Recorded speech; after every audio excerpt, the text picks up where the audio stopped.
Okay, let's get to something that is very touchy for me, and I'm almost going to throw up in my mouth as I talk about this.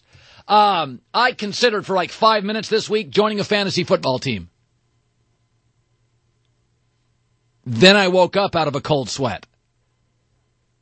Listen, I'm a gambler, lived in Vegas. My friends are gamblers. We don't play fantasy football. We're busy. We have kids. We have jobs. We have careers. We have lives. We don't have time for 3-hour draft parties, an hour or two on the computer every week to update our fullback situation. We just don't have time. I don't have time. I'm not a fantasy guy. Okay, just not. Like I've said many times, I've had a lot of fantasies. Tony Siragusa was in none of them. So I'm not a fantasy guy.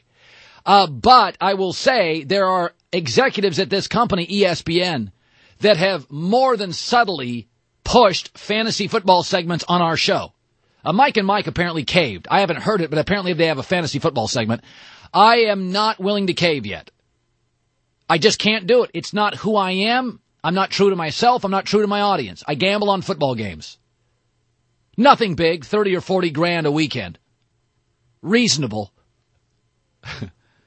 The whole point is I'm not being honest with the audience or you or me if I talk fantasy football. Because most of the people I know who play are total nerds and geeks.